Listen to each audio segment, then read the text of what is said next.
preguntado, la garantía mínima es, hay mucha gente que antaño estábamos por encima de las tablas salariales de convenio y al estar por encima, pues las subidas salariales se absorbían, que se dice, entonces no teníamos subida. Entonces había un concepto en este convenio que era la garantía mínima que, digamos, pactaba que todo el mundo, independientemente de su condición salarial, pues tuviese una mínima subida salarial. Y la otra pregunta era que... El aterrizaje, porque bueno, por responsabilidad entendemos que toda esa gente que está en el Estatuto de los Trabajadores o que está en convenios estatales, pues va a haber que aterrizarlos de alguna manera y nos hemos propuesto el hacer un ejercicio de responsabilidad y hablar con la patronal para que entiendan que sí que estamos dispuestos a que no sea una situación de que un día tengan unas condiciones de trabajo esos trabajadores y al siguiente día otras condiciones. Entonces, que entendemos que eso va a tener que ser una situación especial en la que va a haber un proceso temporal en el que esas personas aterricen al nuevo convenio con nuevas categorías y etc. Pues eso, por responsabilidad. Entonces, bueno, creo que sí, si me callo me salen subtítulos. Y muchas gracias. Pues ya acabo. Eskerrik asko, bigarren txanda dago, Llanos Andrea itxaron. Sí, simplemente volver a dar las gracias a los comparecientes por las explicaciones adicionales que nos han dado en este segundo turno y por la contestación a las preguntas. Eskerrik asko zuri, Castelo-Andrea. Gracias a usted, señora Castelo-Andrea. Bueno, yo sí quisiera aprovechar el segundo turno para, bueno, en primer lugar, para agradecer las respuestas que han sido claras y al menos desde luego a nuestro grupo habéis respondido a todo lo que hemos preguntado y además habéis dicho una cosa que me parece importante, interesante y que a veces pues parece como si fuese una justificación de por qué estáis aquí o como si no tuvierais derecho a estar aquí a explicar lo que estáis explicando, que como muy bien habéis dicho pues afecta a muchísima gente, afecta a un sector importantísimo, ¿no? Y yo creo que también hay una cosa que a mí a veces me gusta recordar y es que vosotros sois tan representantes de la gente como los que estamos aquí, además desde un punto de vista legal. La representación sindical es una representación democrática según la propia ley del mismo rango que los representantes políticos en las elecciones políticas. Por lo tanto, desde luego a nuestro grupo nos parece que no hay ni por qué cuestionarse el por qué los sindicatos puedan venir al Parlamento Vasco a exponer estas cuestiones. Y pues de todo lo que habéis dicho en este segundo turno, desde luego a nosotros nos queda claro una cosa, más allá de la legislación que sabemos por qué se ha hecho en estos años, por qué se ha hecho de esta forma, precisamente para empobrecer las condiciones de trabajo de los trabajadores y permitir así a las patronales mantener y aumentar tasas de beneficios. Habéis hecho una exposición clara de qué es lo que quiere la patronal, en este caso CEBEC y Confebask. Una exposición clarísima de qué es lo que quieren y es fundamentalmente eso, degradar las condiciones de trabajo de las y los trabajadores para mantener y aumentar sus tasas de beneficio en base a la explotación. Y lo están haciendo gracias a unas leyes que efectivamente generan un desequilibrio en las relaciones laborales, un desequilibrio en favor de ellos, de la patronal, y que han sido unas leyes además que aprueban, o en este caso el gobierno del Partido Popular, pero que están dictadas por ellos. Nosotros lo hemos dicho en alguna ocasión en este Parlamento, hay párrafos de la reforma laboral, de los cambios que se hizo en el Estatuto de los Trabajadores, que estaban antes de ser aprobados en los bufetes de abogados, importantes bufetes de abogados que trabajan con las patronales. Es decir, han hecho una patronal en favor de sus intereses, ellos sabían que venían y la han aplicado primero estándose quietos, además tenían instrucciones concretas a través de cartas que enviaban a los empresarios de cómo actuar en esos años, 2013, 2014, 2015, en esos años en los que decís que la patronal ni siquiera os cogía el teléfono porque sabían que no tenían que sentarse en ese momento, y después os dicen que no es el momento, y ahora ya sí es el momento porque saben que están ya en una posición de fuerza cuando se ha asimilado por parte de muchos trabajadores que es muy difícil recuperar las condiciones de aquel último convenio colectivo. Desde luego, esto es lucha de clases pura y dura, y quien no reconozca una cosa así, desde luego, en mi opinión, está ciego. Y yo creo que es muy importante, y os animo desde luego a que sigáis con esta lucha por la recuperación de aquel último convenio legítimo que firmasteis y que firmó la patronal, porque creo que lo otro es un chantaje. Modificar las leyes para los intereses concretos de una clase social contra otra clase social.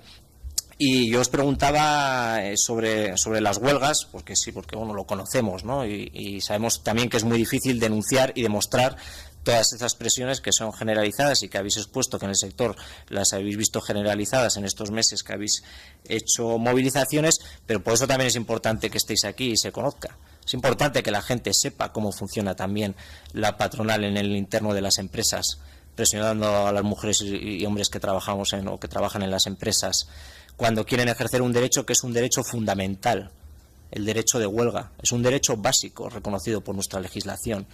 Y la presión que se ejerce sobre las mujeres y hombres cuando se convocan las huelgas es muy importante en nuestra realidad y es muy fuerte. Y como es difícil de demostrar, en primer lugar, precisamente porque esa presión hace que muchas y muchos pues no vayan a denunciarlo porque conocen las consecuencias que puede tener, pues luego parece en la opinión pública que no existe o que no es tanto, o que cuando los sindicalistas lo denunciáis estáis exagerando, ¿no?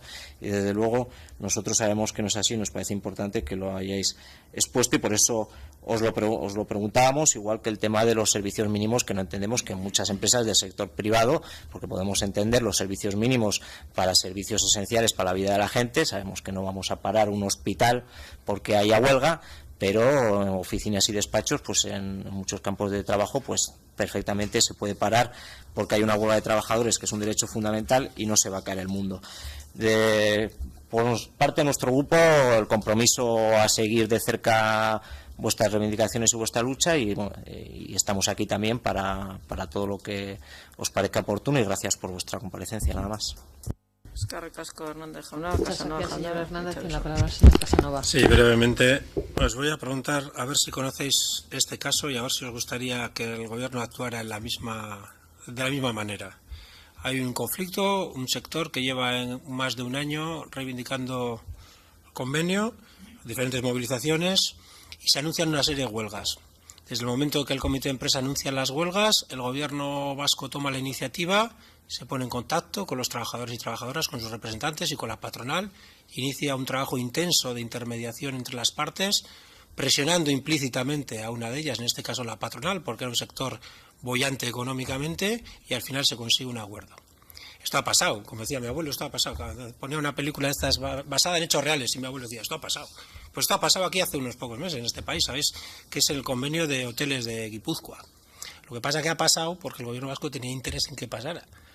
No por la mejora de las condiciones laborales o porque estuviera preocupado por la situación laboral de trabajadores y trabajadoras del sector, sino porque la amenaza de huelga se cernía sobre un evento de proyección internacional que el Gobierno vasco quería que se realizara sin ningún problema. Pero la moraleja de la historia es que cuando se quiere, se puede. Y se ha conseguido el acuerdo, y se consigue un acuerdo satisfactorio, ¿no? Yo os preguntaba un poco metafóricamente o retóricamente, a ver si lo conocíais, pues me imagino que el mundo sindical habrá sido comentado, ¿no? Y si podría ser una referencia a esa actitud que es posible, legal y políticamente desarrollar para una posible resolución, una posible participación del Gobierno vasco en el conflicto en el que estáis inmersos, ¿no?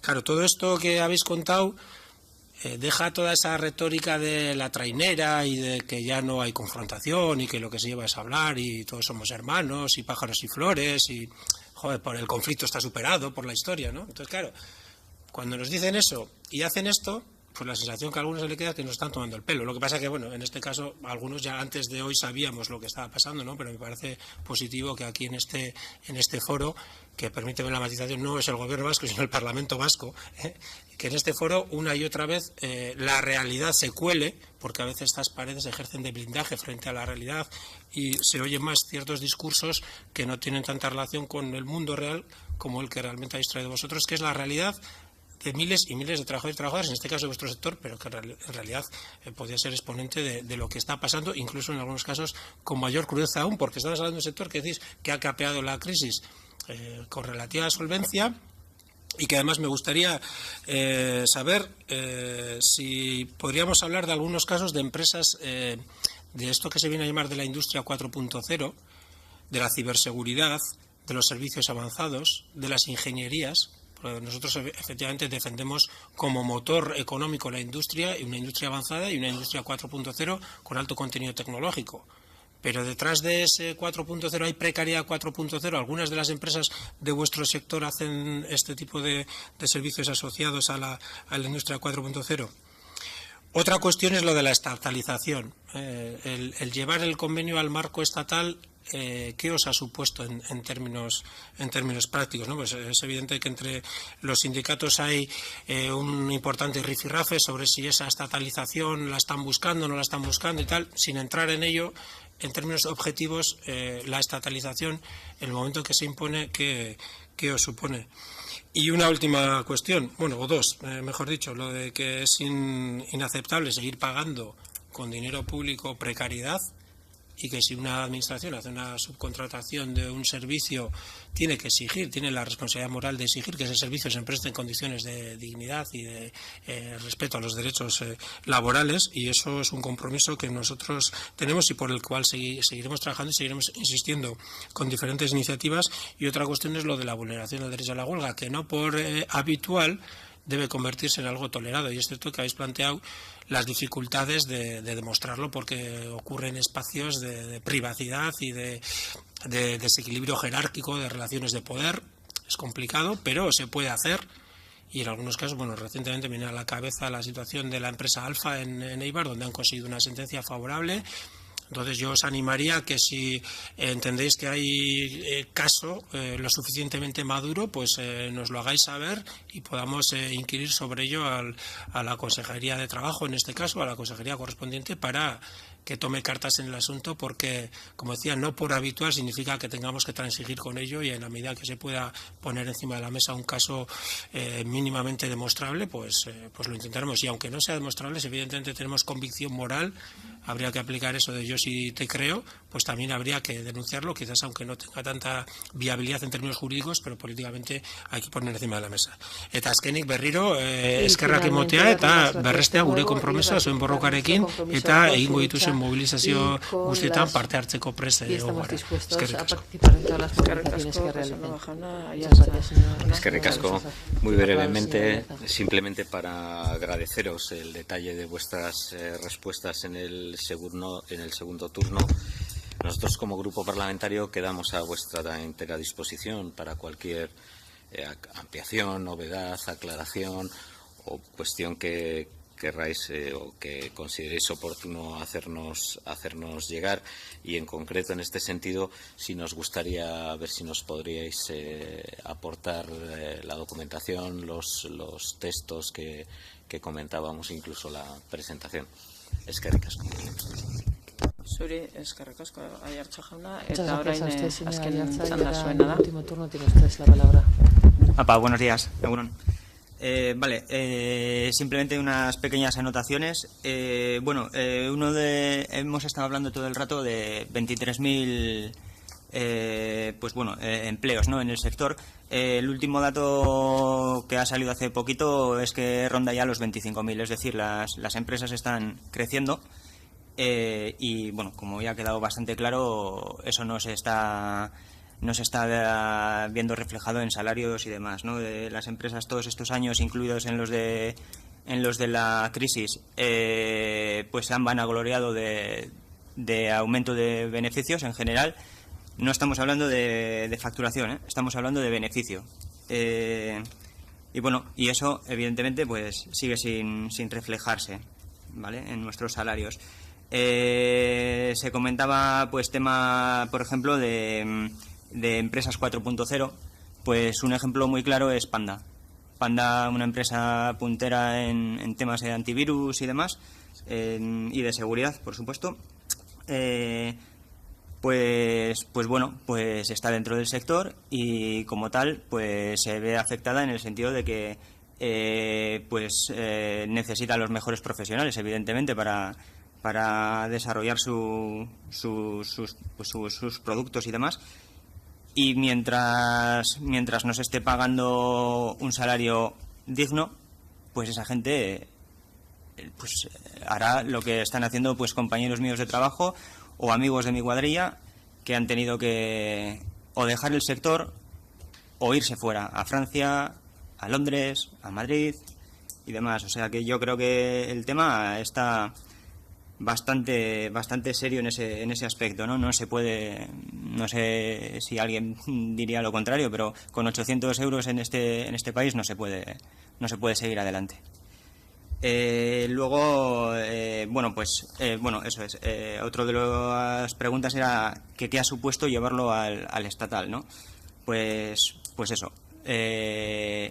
Descensos de salarios del orden del 30% en muchas ocasiones, más horas de trabajo, menos conciliación laboral, familiar, etcétera, ¿no? Luego, pues pasaremos, como no, la postura que hemos planteado en ACEBEC de nuestras propuestas y demás para un próximo convenio, si es que se firmara. Pero básicamente, así a grandes rasgos, se ha solicitado para 2017, 18 y 19 pues un incremento del IPC más el 1,5. Luego hay temas como la posibilidad de negociar los atrasos, una reducción en 8 horas de las 1.742 que se trabaja anualmente. Y luego está el mecanismo de aterrizaje, el cual, desde el primer momento CEBEC no ha querido, nos lo solicitaba a nosotros, nos ha dejado en todo momento, entre comillas, el marrón, porque no quería entrar a valorar este punto del convenio. Y nosotros hemos hecho el trabajo hace ya bastantes meses y demás. Y ahí habíamos visto básicamente 3 casos, ¿no? El primero, si la empresa tiene convenio de empresa propio vigente, si este convenio decae, pasará a aplicarse el convenio de oficinas y despachos de manera inmediata, ¿vale? En el segundo caso, si la empresa pertenece a un sector que carece de convenio de ámbito superior a la fecha marzo de 2017, el aterrizaje será inmediato. Y en el año 2017, que es el año 2017, que es el año de reapertura de la mesa de negociación. Y el caso 3, que es un poquito el más complejo, es si la empresa pertenece a un sector que tiene convenio de ámbito superior vigente o en ultraactividad, ¿vale?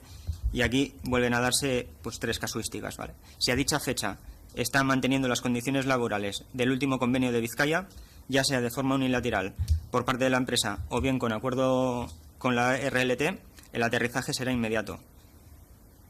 Si a dicha fecha se está aplicando dicho convenio de ámbito superior sin acuerdo previo con la RLT o por carecer de ella, el mecanismo de aterrizaje tendrá como fecha límite el 1 de enero de 2019. Y el último caso sería, si a dicha fecha se está aplicando dicho convenio de ámbito superior con acuerdo previo con la RLT o se ha negociado con la RLT un acuerdo que no constituye convenio de empresa, el mecanismo de aterrizaje deberá ser estableciéndose un nuevo acuerdo con la RLT y fijando una fecha límite de 1 año. Si ese acuerdo no llega en ese año, pues se deberá aplicar el mismo en ese momento, al de 1 año. ¿Vale? Y creo que está ya todo explicado. Eskerrik asko zuen muchas gracias por sus explicaciones. Eta, gure duzuenean Y badakizue cuando hemen quieran, saben tokia que daukazuela tienen aquí berriro lugar etortzeko para volver edo a gertatzen comparecer denaren inguruan o informazioa para gure baduzue enviarnos bidali ere información sobre lo jasoko que va dugu eta ocurriendo, la banatuko recibiremos dugu y la eta distribuiremos. besterik gabe honekin amaitzen Nada dugu más, zuen que con agerraldia esto acabamos con su comparecencia eskerrik asko berriro y les doy de nuevo las gracias.